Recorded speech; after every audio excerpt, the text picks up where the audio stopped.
The warning signs. Grand Marshal Thexnar of the Galactic Dominion stood motionless on the command deck of the inevitable conquest, his primary eyes fixed on the holographic display, while his secondary set scanned the bridge crew for any signs of weakness. The massive dreadnought led a fleet of over 300 warships, now approaching the outer reaches of an unremarkable yellow star system. "Primitive," he said, his voice a low rumble that carried across the silent bridge. Another undeveloped world to bring into the fold of civilization. His second-in-command, Sub-Commander Vril, approached with careful deference. Her exoskeleton clicked softly against the polished floor. "Grand Marshal, the scout vessels report something unusual at the system's edge." Thexnar's primary eyes narrowed. "Explain." "They've discovered warning beacons, sir. Dozens of them, positioned throughout the Oort cloud, all broadcasting the same message in over 200 languages." The Grand Marshal's dermal plates shifted with mild curiosity. "And what do these beacons say?" Vril's antenna twitched. "Earth is protected. Turn back or face extinction." "The beacons appear to be at least 450 years old, sir." Laughter erupted from Thexnar, a harsh sound that made several junior officers flinch. "Extinction? Us? The Dominion has conquered 16,000 worlds across 7 galaxies. We've crushed civilizations that were ancient when this Earth was still cooling." He waved a clawed hand dismissively, clearly the remnants of some long-dead race that once encountered these humans. "Send samples to the xenorchaeologists and continue our approach. These primitives will bow before us like all the others." "There's more, sir," Vril said, her voice dropping lower. "The beacon's technology. It doesn't match any known civilization in our database, yet it's remarkably advanced. The power sources are still functioning at near-optimal levels after centuries." The Grand Marshal's interest flickered briefly before extinguishing. "A curiosity, nothing more. The humans' current technological level is what matters, and our intelligence shows they've barely mastered basic spaceflight. They still burn fossil fuels, for Nexus' sake." He turned to his strategic officer. "What's their military capability?" "Negligible, Grand Marshal," came the immediate response. "Chemical projectile weapons, rudimentary nuclear capabilities, and minimal orbital defenses. Their space presence consists of a small station and a few primitive satellites. They have no unified planetary government. Instead, they're divided into nearly 200 competing territories." "Perfect," Thexnar purred. "Prepare the invasion fleet. We'll establish our first base on their moon and begin landings within 3 cycles." As the bridge crew hurried to comply, Vril lingered. "Sir, with respect, shouldn't we investigate these warnings more thoroughly?" The scout teams also reported unusual energy signatures around the planet that don't align with their known technology. The Grand Marshal fixed her with all 4 eyes. "Are you questioning my orders, Sub-Commander?" Vril's exoskeleton paled. "No, Grand Marshal. I'll instruct the fleet to maintain course." "Good." Thexnar returned his gaze to the holographic display, where the small blue-green planet rotated slowly. "Earth will fall like all the others, and anyone who placed those warnings will know the futility of standing against the Dominion." Dr. Elena Reyes rubbed her tired eyes and took another sip of cold coffee. The subterranean facility hummed with activity despite the late hour, screens illuminating determined faces as technicians and military personnel rushed from station to station. "They've passed Neptune," announced Colonel Way, looking up from his display. "The main fleet will reach lunar orbit in approximately 48 hours. General Afolayan nodded grimly. "And they're ignoring the beacons completely." "As expected," said Dr. Reyes, studying the real-time feed from the stealth observation platforms scattered throughout the solar system. "The Dominion never turns back. That's why we've spent the last century preparing." The 3 stood in the heart of AEGI's command, 5 kilometers beneath the Ural Mountains. Similar facilities existed beneath the Rockies, the Andes, and the Great Victoria Desert, each connected by a network that remained completely hidden from the approaching aliens. "Is Project Prometheus ready?" asked Wei. General Afolayan nodded. The orbital platforms are fully operational but dormant. All ground-based defense systems are on standby. The fleet is in position, hidden in the L4 and L5 points. And the quantum shield? Dr. Rice asked, her voice tight. 98% capacity, Wei replied. The power grid is handling the load better than expected. Dr. Rice allowed herself a thin smile.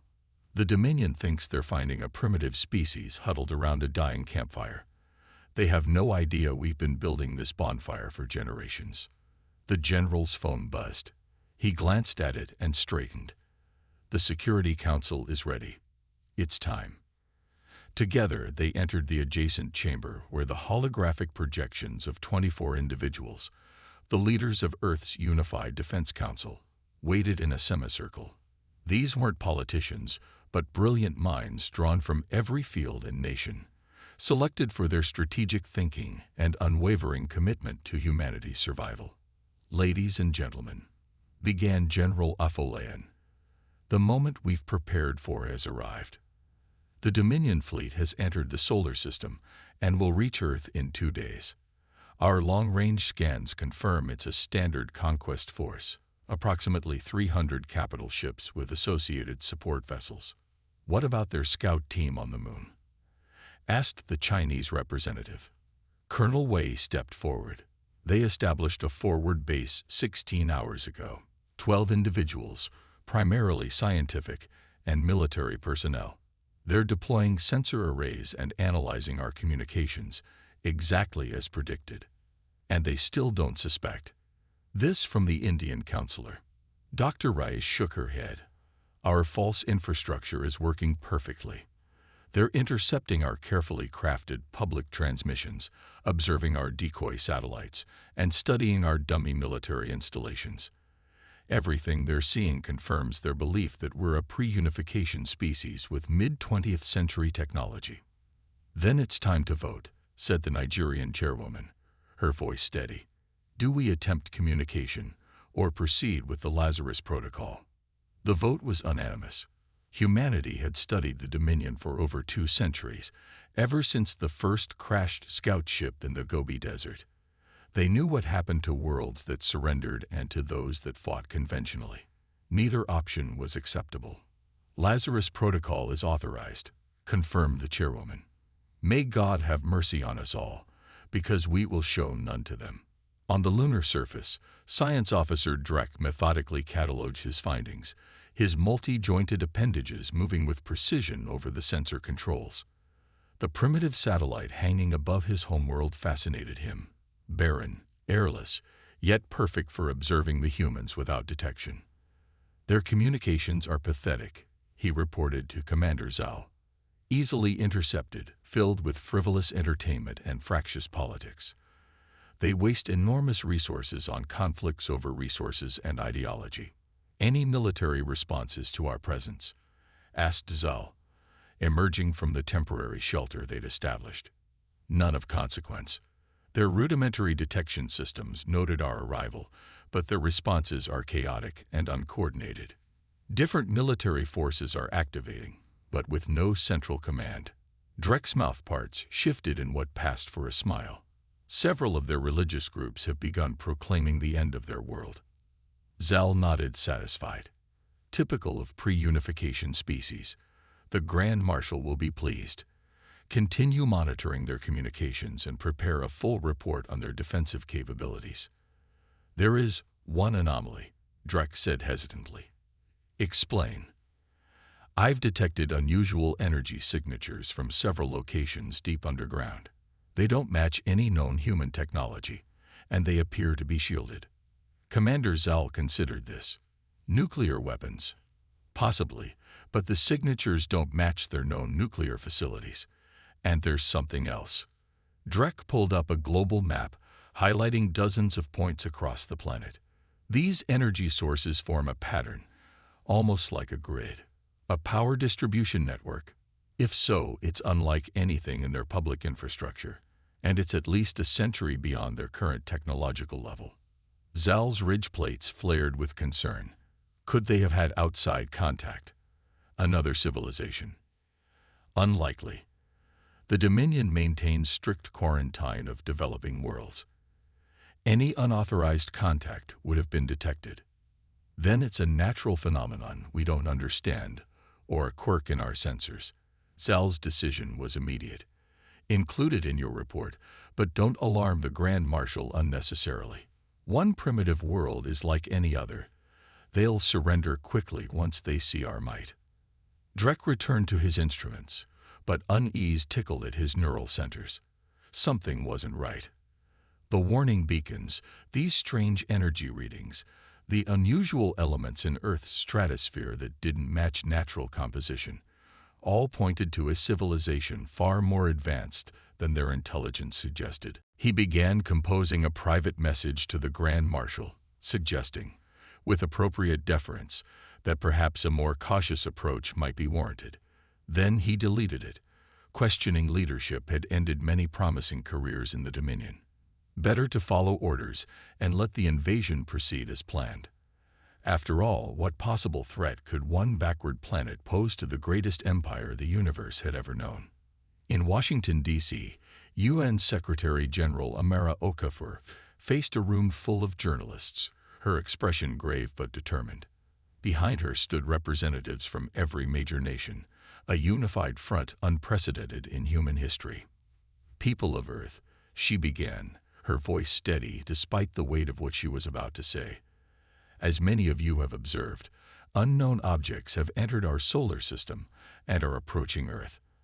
After decades of debate about whether we are alone in the universe, we now have our answer. Cameras flashed and reporters leaned forward, hanging on every word. I can confirm that these objects are vessels belonging to an interstellar civilization known as the Galactic Dominion.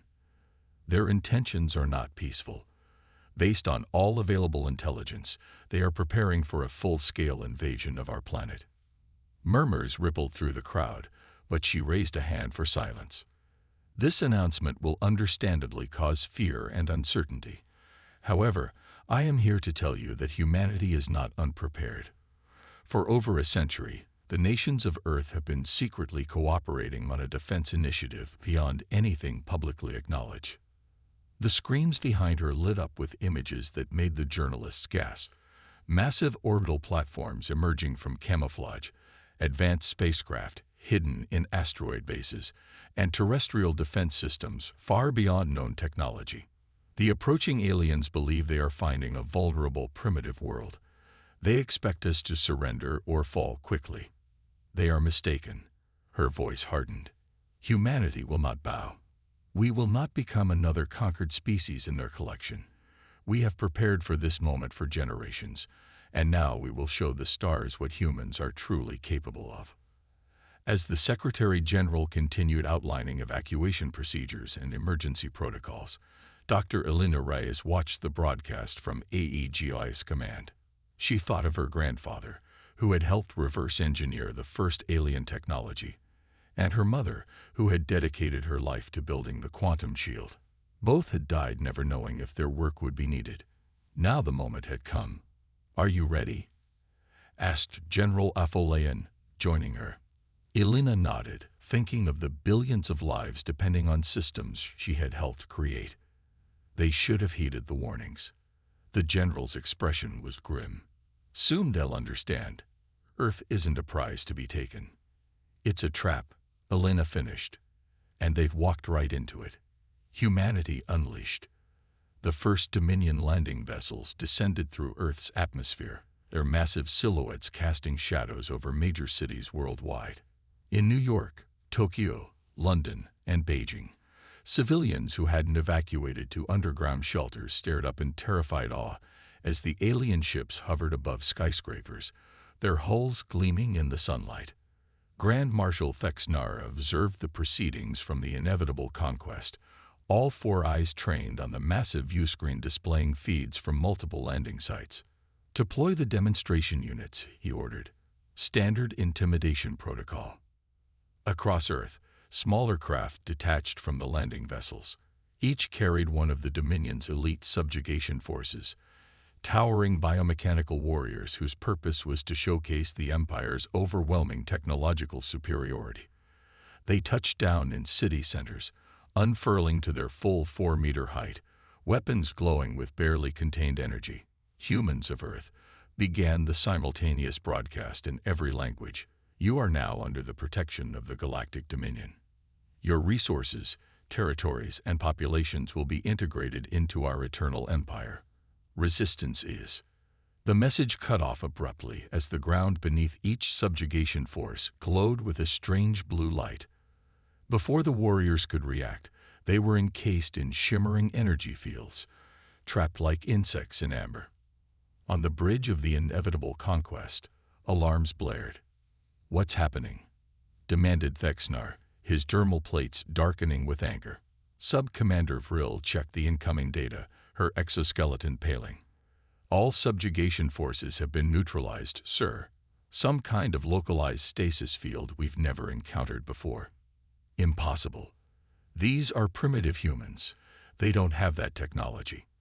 The Grand Marshal's secondary eyes bulged with fury. "Intensify scans of the planet. Find whatever generated those fields, and destroy it." As the crew scrambled to comply, more alarms sounded. "Sir, we're detecting energy spikes across the planet's surface. Thousands of them, forming some kind of..." The officer never finished. Outside the viewports, the space around Earth rippled, then transformed. A translucent golden dome materialized, encompassing the entire planet and extending well beyond its atmosphere. The dozens of Dominion ships caught within this barrier suddenly found themselves unable to move, their engines straining against an immovable force. "Quantum anchoring technology," whispered Vril, her scientific mind recognizing the implications even as fear gripped her. "But that's theoretical even for our most advanced researchers." Thexnar stalked to the viewport, rage and disbelief battling across his features. "Hail the human leaders." Now. The view screen flickered, and the image of a human female appeared. Dr. Elena Reyes, standing in what was clearly a highly advanced command center. "Grand Marshal Thexnar," she said calmly, "you were warned to stay away from Earth. What is the meaning of this?" He snarled, "Release my ships immediately or face the full might of the Dominion." Elena's expression remained impassive. "Your ships caught within our shield are already neutralized. As for the rest of your fleet," she nodded to someone off-screen. Across the solar system, hundreds of previously invisible platforms suddenly revealed themselves, their advanced cloaking technology disengaging. Each was essentially a massive weapon, trained on the Dominion vessels. "You have exactly one chance to retreat," Elena continued. "Take your fleet and return to Dominion space. Spread the word that Earth is not to be approached. Do this, and you may leave with your ships and crews intact." Thexnar's laugh was harsh and dismissive. "You think a few orbital weapons frighten the Dominion? We've faced far worse from far more advanced civilizations. Your defenses will fall like all the others." He cut the transmission and turned to his tactical officer. "Target those platforms and fire all primary weapons. Show these humans what real power looks like." The Dominion fleet fired simultaneously, hundreds of energy beams streaking toward Earth's defensive platforms. But instead of destroying their targets, the beams were absorbed, the platforms glowing brighter with each impact. "Sir," Vril's voice wavered, They're using our own weapons against us. The platforms are absorbing and amplifying the energy." Before Thexnar could respond, the platforms released the stored energy, redirecting it in a devastating barrage.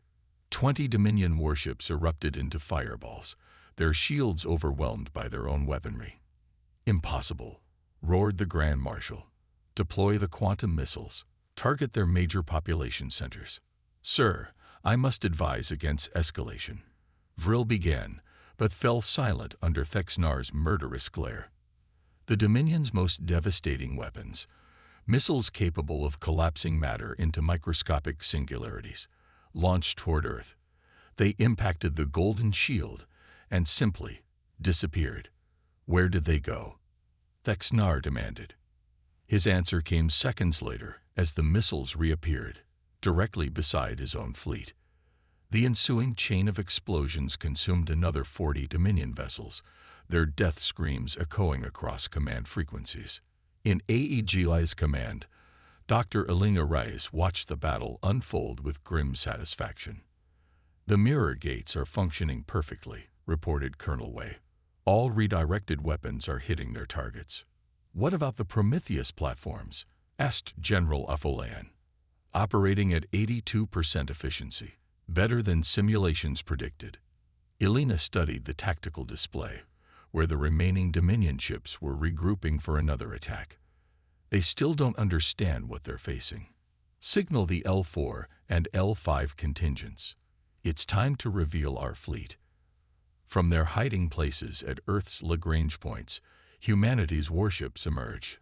Unlike the bulky, ornate vessels of the Dominion, Earth's ships were sleek and functional, the culmination of reverse-engineered alien technology combined with human innovation. Each was powered by a miniaturized fusion reactor and equipped with weapons systems specifically designed to counter Dominion defenses. "My God," whispered one of the HFY's technicians, "we actually did it." Elena's expression remained focused. "We're not finished yet.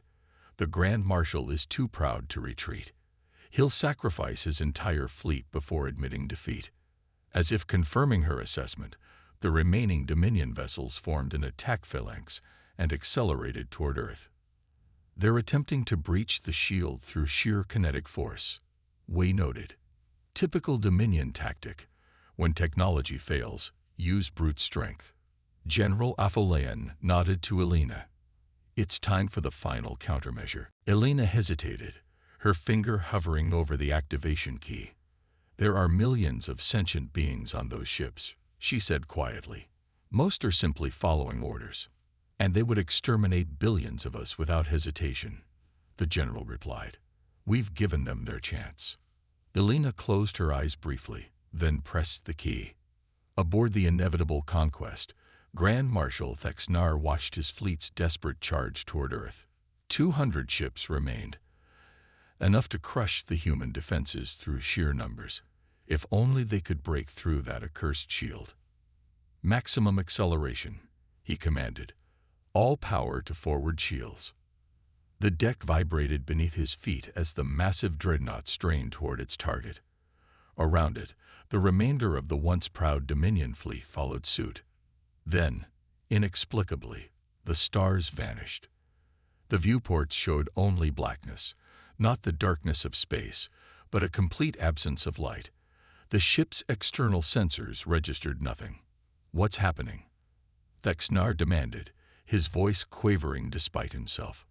Vril checked her instruments, antenna twitching in confusion. "It's as if we've been removed from space-time completely. We exist, but nothing else does." "That's impossible," snarled the Grand Marshal.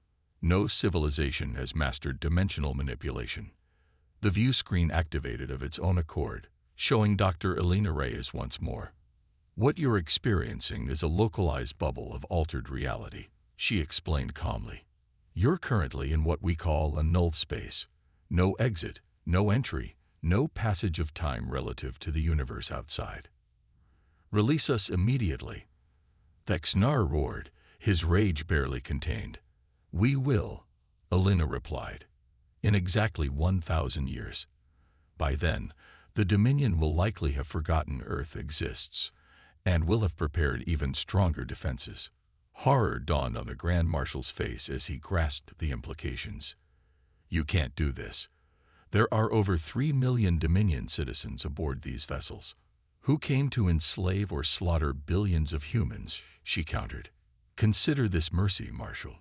You and your crews will experience the passage of time normally. You have supplies for several years. After that," she shrugged, "you'll need to be creative. The Dominion will send another fleet," Thexnar threatened. "When we don't return, they'll send 10 times our number." Elena's expression hardened. "In the 1,000 years before we release you, we'll visit each of your colony worlds and core planets. We'll place warning beacons throughout Dominion space. And unlike you, Your successors might heed those warnings. You planned this all along, Vril whispered, comprehension dawning. The ancient warning beacons we found were placed by us, Alina confirmed. 500 years ago by your time reckoning. We've been tracking the Dominion's expansion for centuries, preparing for this inevitable encounter. But how? Thexnar asked, his bluster failing. Your world shows no signs of such advanced technology. Because we hid it, she replied simply.